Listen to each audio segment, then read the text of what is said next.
Welcome to the Stranger Things podcast, a podcast about anything and everything Stranger Things. As we know, the second season of Stranger Things 2 was released back in the 27th of October 2017.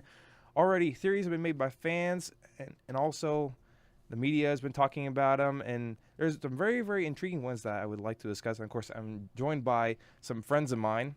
You guys want to go around the room and introduce yourselves? Hi, I'm Gianna. I'm Mackenzie.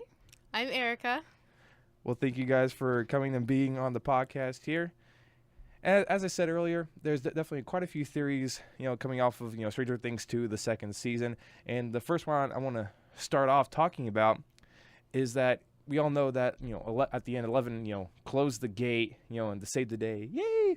But, but what if there's more than one single gate? What are your thoughts on that? Oh.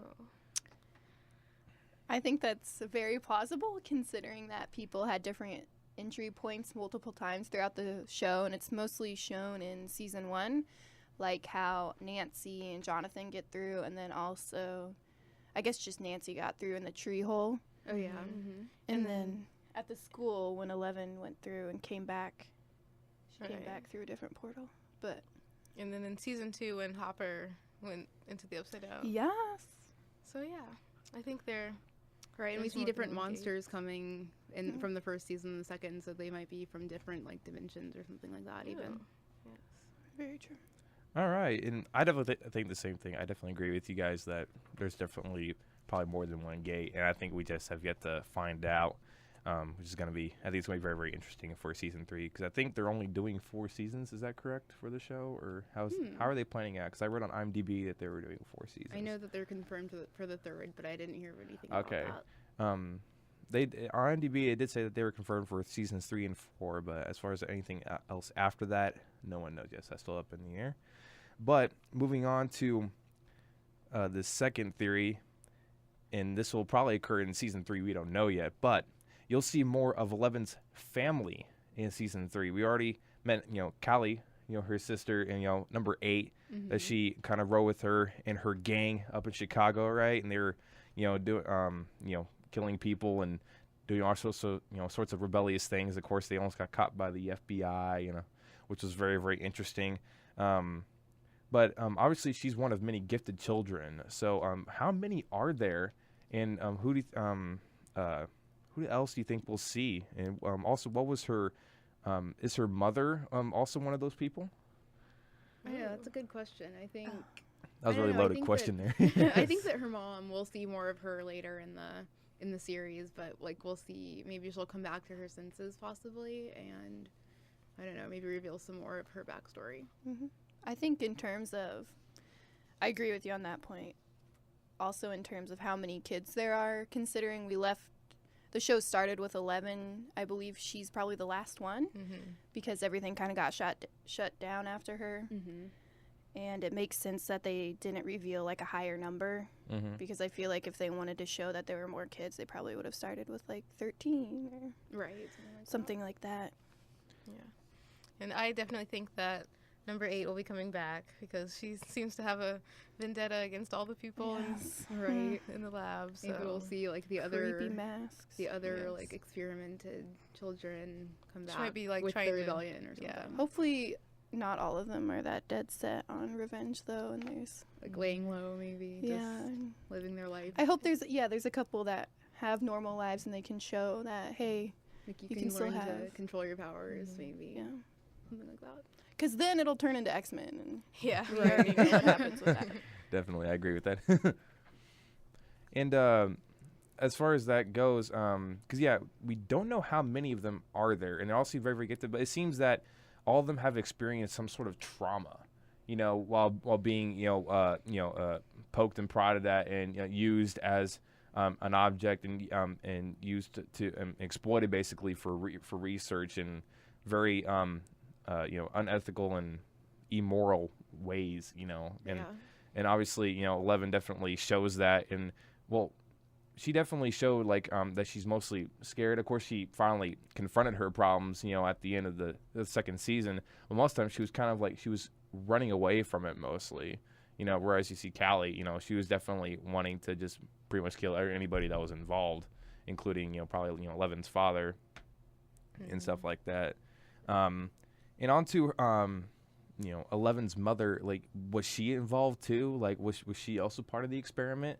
Because remember the episode where she used the lights in her house to communicate with Eleven, saying, "Hey, I want to talk to you." Yes, that was. Yeah. See, to me, I think she was also experimented on too. What do you guys think about that? Like, I think, like, remember in the first season, I think they revealed, like, she had gone through, like, what was it, the immersion tank or whatever Yeah. that Eleven Yeah. went through. Mhm. So I think she was part of the experiment at some point. Mm-hmm. Yeah. And then that's, like, when she had lost her senses, they kicked her out of the program, kind of.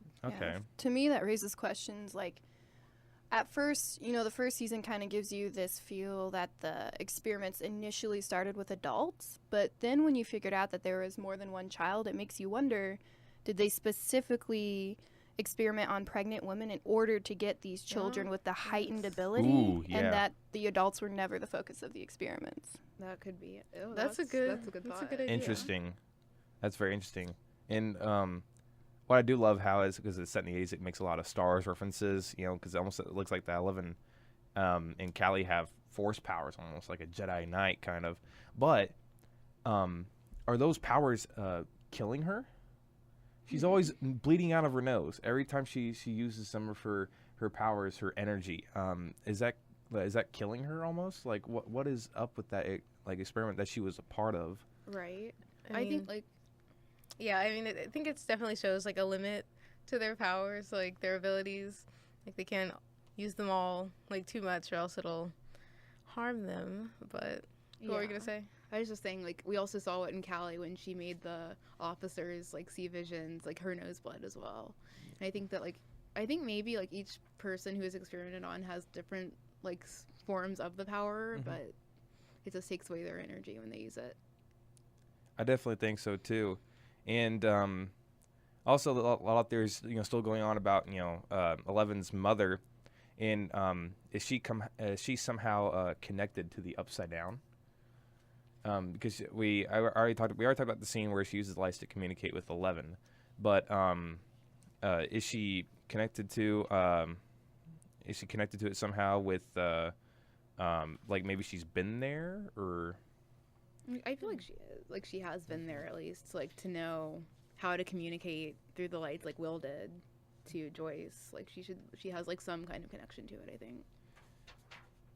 and also real quick, of course the song from about the mind flare. Oops, I forgot to bold that on the paper. Oops. But Every Breath You Take by The Police. Obviously we hear that a lot in the episodes and everything and throughout the show. At first when you're singing it, you're thinking, oh, it's kind of a good song. When you really break down the lyrics, because the lyrics start off saying, every breath you take, every move you make, every bond you break, every step you take, I'll be watching you. That's a very like stalker creepy influenced song, which is a little bit weird. Is that like the song of the Mind Flayer now? I think it is, because the last shot you get of the show is like it flashing a quick thing to the Upside Down, and the thing is just like staring down at them. It actually made me giggle a little because I was like, whoa, dude, Right. like Like, calm They down. can't catch a break. Yeah. pretty much. He was just like it's towering over always them. It's there. pretty creepy. in Right, the when you think it's all background. Be happy, spooky. they're all at the dance and everything, and then Yeah, you're zooms like, out. of course. we're in the And upside then- down. My thing is though, like, I feel like the mom and all the children, I feel like there's other dimensions besides the Upside Down. Like that can't just be the only one. So I'm kind of hoping they introduce other dimensions, and I think they're connected to those other universes possibly too. Yeah, like maybe like different creatures come from different dimensions, maybe. Yeah, and they can't all be terrible, right? I don't know.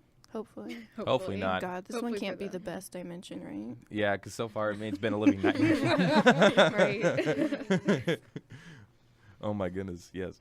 And how about Dr. Owens? Will he return? But it's more of a question: will he be a villain, or will he be more of a good person? Because you see at the end he had some kindness in his heart, with what he did for 11 and everything at the end of the in the finale. So what is up with him? Because he obviously has a little bit of mystery surrounding that character right there. What are your thoughts on that? I like him. Yeah. I think like they like portrayed him as a villain for so long in this season. Like we all thought That he was gonna be like bad. he's gonna be bad, and then at the end when we see that he actually had their best interest at heart.